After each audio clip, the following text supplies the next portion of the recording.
Praneeth group వారి group park Spanish model triplex Vilas Dundigal Gagillapur. మరిన్ని వివరాలకి ఈ కింద నంబర్ని సంప్రదించండి.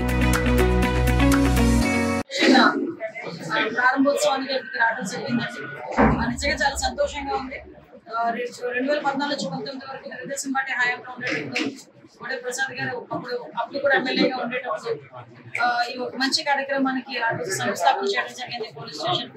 కాకపోతే లాస్ట్ 5 years తాలూకా విధ్వంసం తెలిసింది. ఆ విధ్వంసం ఎంతవరకు ఉందిరా అంటే ఆఖరికి పోలీస్ స్టేషన్స్ 80% కంప్లీట్ అయిన పోలీస్ స్టేషన్స్ కూడా తిరిగి కంప్లీట్ చేయకుండా అనౌన్స్ చేసిన పరిస్థితి ఏర్పడింది. అదృష్టం ఒక రకంగా దురదృష్టం అనుకోవాలి, ఇంకొక రకంగా అదృష్టం అనుకోవాలి. ఎందుకంటే ఏ చేతుల మీదుగా అయితే శంకుస్థాపన జరిగిందో మళ్ళా తిరిగి అదే చేతుల మీదుగా ఈ రోజు ప్రారంభోత్సవాలు కూడా జరిగే పరిస్థితి ఈ రోజు ఈ రాష్ట్రంలో కనిపిస్తా ఉంది.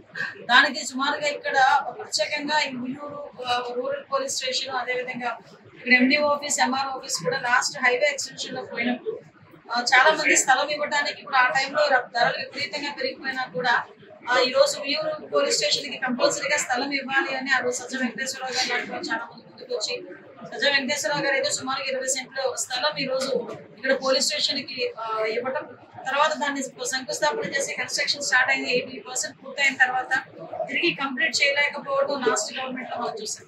తిరిగి కంపల్సరీగా ఈ ఉయ్యూరు రూరల్ పోలీస్ స్టేషన్ రావాలి, ఎందుకంటే పాత భవనాల్లో వాళ్ళు ఉంటున్నారనే ఉద్దేశంతో ఈ రోజు ఎమ్మెల్యే గారు చొరవ తీసుకుని మళ్ళా కొంతమంది పాత్రలు ముందుకు వస్తే ఆ తాతల ద్వారా ఈ రోజు సుమారుగా ఈ పోలీస్ స్టేషన్ ని కంప్లీట్ చేసేసారు. ఇక పోలీస్ స్టేషన్ కంప్లీట్ అయిన తర్వాత ఈ రోజు ప్రారంభోత్సవం వచ్చిన తర్వాత ఈ స్టేషన్ ని చూస్తే నిజంగా దగ్గర 2 కోట్ల పైన అవ్వాల్సిన కన్స్ట్రక్షన్ కూడా 1,30,00,000తోని మంచి నాణ్యత కలిగిన పోలీస్ స్టేషన్ కన్స్ట్రక్ట్ చేయడం కూడా చాలా శుభనామం కింద భావించాలి. దీనికి ముందుకు వచ్చిన తాతలందరికీ కూడా ప్రత్యేకంగా ధన్యవాదాలు తెలియజేసుకుంటున్నాం. గవర్నమెంట్ తరఫున, అదేవిధంగా పోలీస్ డిపార్ట్మెంట్ తరఫున దీనికి చొరవ తీసుకున్న మన SP గంగాధర్ గారికి, అదేవిధంగా మన DIC అశోక్ కుమార్ గారికి, డిపార్ట్మెంట్ వాళ్ళందరికీ కూడా ధన్యవాదాలు తెలియజేసుకుంటున్నాం.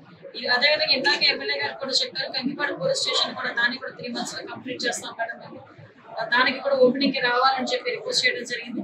ఇదే కాకుండా రాష్ట్రంలోని చాలా పోలీస్ స్టేషన్స్ ఇంకా మనం కన్స్ట్రక్ట్ చేసుకోవాల్సి ఉన్నాయి. అవన్నీ కూడా ఒక ఫేజెస్ వారీగా మేము కన్స్ట్రక్షన్ కూడా కంప్లీట్ చేసుకునే పరిస్థితి కూడా కనిపిస్తా ఉంది. మీ అందరికీ తెలుసు, లాస్ట్ గవర్నమెంట్ లో డబ్బులు వచ్చినా కూడా కేవలం ఖర్చు పెట్టకపోవడం వల్ల బ్యాక్ వెళ్ళిపోయి గ్రేహౌండ్స్ కూడా కంప్లీట్ కాకుండా ఉన్న పరిస్థితి. మళ్ళీ ఈరోజు గ్రేహౌండ్స్ కి ఈరోజు విజయనగరం జిల్లాలో ల్యాండ్ తీసుకొని క్యాబినెట్ అప్రూవల్ కూడా అయిపోయింది. అది ఇమీడియట్ గా అది కూడా శంకుస్థాపన చేసే వర్క్ కూడా స్టార్ట్ చేయడం జరుగుతుంది. గ్రేహౌండ్స్ కి అదేవిధంగా అప్పాకి 2 కూడా సెంట్రల్ గవర్నమెంట్ 100% మనకి ఫండ్ ఇచ్చినా కూడా లాస్ట్ గవర్నమెంట్ చేయలేకపోయింది. అలా ఈ రోజు అప్పాకి కూడా మూసివీడి దగ్గర ఒక స్థలం కూడా కేటాయించుకోవడం జరిగింది. అది కూడా క్యాబినెట్ అప్రూవల్ అయిన తర్వాత దాని కన్స్ట్రక్షన్ కూడా స్టార్ట్ చేసుకునే పరిస్థితి కనిపిస్తాం. అదేవిధంగా మీ అందరికీ తెలుసు, నేరాలు అరికట్టడంలో భాగంగా CCTV కెమెరాస్, అదేవిధంగా డ్రోన్స్ అవన్నీ కూడా ఎఫెక్టివ్ గా వర్క్ చేయడం, అదేవిధంగా ఎక్కడ కూడా లా అండ్ ఆర్డర్ ఇష్యూస్ రాకుండా చూసుకునే బాధ్యత తీసుకోవడం, అదేవిధంగా ఈ వార్ సమయంలో కూడా వార్ జరిగిన పరిస్థితులు ఉండటం, వార్ జరిగిన సందర్భంలో కానీ ఇకపై కానీ కూడా సోషల్ మీడియాలో రెచ్చగొట్టే పోస్ట్ ఉన్నా కూడా డిపార్ట్మెంట్ తరఫున తీసుకోవాల్సిన అన్ని చర్యలు కూడా తీసుకుంటాం. ఎక్కడా కూడా శాంతి భద్రతకు విఘాతం కలగకుండా ప్రజలందరూ కూడా సంతోషంగా ఉండటానికి ఈ గవర్నమెంట్ పనిచేస్తుంది అన్నది కరెక్ట్ అండి. సైబర్ నేరాలు విపరీతంగా పెరుగుతున్నాయి. సైబర్ నేరాలు పెరగటం వల్ల పెరుగుతుంటే మీ అబ్జర్వేషన్ కూడా ఏంటంటే చదువుకున్న వాళ్ళు కూడా ఈ ట్రాప్ లో బాగా ట్రాపుల్లో పడుతున్నారు. కంపల్సరీగా అవేర్నెస్ పెరగాలి. చాలా మంది బెట్టింగ్ యాప్లకి, డిజిటల్ పేమెంట్స్ కి, వీటికి అంటే ఒక రకంగా చెప్పాలంటే వాళ్ళు తీసుకున్న తర్వాత వాళ్ళు తిరిగి రీపేమెంట్ విషయంలో చాలా ఇబ్బందులు పెట్టడం వల్ల వాళ్ళు సూసైడ్ చేసుకునే పరిస్థితి కూడా కనిపిస్తాం. దయచేసి ఆ విషయంలో చాలా మంది అవగాహన కలగాలి. అటువంటి వాటికి ఎట్టి పరిస్థితులు ప్రలోభాలకు లొంగకూడదు. అటువంటి వాళ్ళు ఎవరు వస్తే కనుక నియర్ పోలీస్ స్టేషన్ కి కూడా వాళ్ళు కంప్లైంట్ చేయాల్సిందిగా కోరుకుంటున్నాం. ఇంతకు ముందు కంప్లీట్ గా వాయిస్ కాల్స్ వచ్చేది, మేము ఎంత అప్పిస్తాం, మేము ఎంత అప్పిస్తాం. మాక్సిమం దాన్ని సెంట్రల్ గవర్నమెంట్, స్టేట్ గవర్నమెంట్ కలిపి కొంత కంట్రోల్ చేయగలుగుతాం. కానీ ఇంకా అటువంటివి ఏదైనా వస్తే కనుక నియర్ బై పోలీస్ స్టేషన్ కి కంప్లైంట్ ఇవ్వండి. ఎట్టి పరిస్థితుల్లో ఇటువంటి ట్రాకుల్లో పడకూడదు, ప్రాణాలకి అనవసరంగా పోగొట్టుకోవచ్చు. మేడం, ఇప్పటి వరకు కూడా ఈ ఆంధ్ర రాష్ట్రంలో చంద్రబాబు నాయుడు గవర్నమెంట్ వచ్చినాక ఇక్కడ డిఫెన్స్ అనేది ఒక ఏరియా అలాట్మెంట్ చేశారు గతంలో. ఇప్పుడు ఇంతవరకు దానికి అసలు తుది రూపం లేదు, ఏమీ లేదు.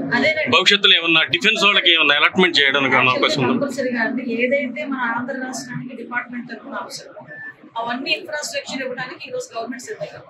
దానిలో భాగంగానే ఇమీడియట్ గా మనకి గ్రేహౌండ్స్ కి కానీ అప్పాకి కానీ ఇచ్చుకోవడం, ఈ DTC సెంటర్స్ ని ఇప్పుడు మనం డెవలప్ చేసుకోవడం, ఇవన్నీ కూడా జరుగుతున్నాయి. వాటిలో భాగంగానే మనకి వీళ్ళకి కూడా ఇస్తాం. మేడం గారు, వైన్ షాపులకి బెల్ట్ షాపులకి తేడా లేకుండా బార్లు చేసేస్తుంటే అక్కడ గొడవలు జరుగుతున్నాయి. రోడ్ల మీద బస్ స్టాండ్ల దగ్గర కూడా ఈ బార్లు ఉంటున్నాయి. చాలా ఇబ్బంది పడుతున్నారు వీటి మీద. యాక్చువల్ గా మేము ఎక్సైజ్ డిపార్ట్మెంట్ ఇందాక మన కొల్లి రవీంద్ర గారు నేను కూడా మాట్లాడుకున్నామంటే ప్రతి వైన్ షాప్ దగ్గర కూడా సీసీ కెమెరాస్ మేము పెట్టాం. దానికి సంబంధించిన ఫుటేజ్ లోకల్ పోలీస్ స్టేషన్ కి అదేవిధంగా ఎక్సైజ్ పోలీస్ స్టేషన్ కి కూడా ఫుటేజ్ ఉంటుంది.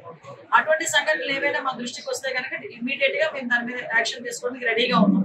నెక్స్ట్ కూడా ఏంటంటే బెల్ట్ షాపుల విషయంలో మాత్రం చాలా సందర్భాల్లో గౌరవ ముఖ్యమంత్రి గారు చెప్పారు. ఆ విషయంలో ఎక్సైజ్ డిపార్ట్మెంట్ కి పోలీస్ డిపార్ట్మెంట్ కి కూడా సరైన ఆదేశాలు ఇవ్వడం జరిగింది. అటువంటి మా దృష్టికి వచ్చిన వెంటనే ఇమీడియట్ గా దాన్ని చర్య తీసుకుంటాం. Police station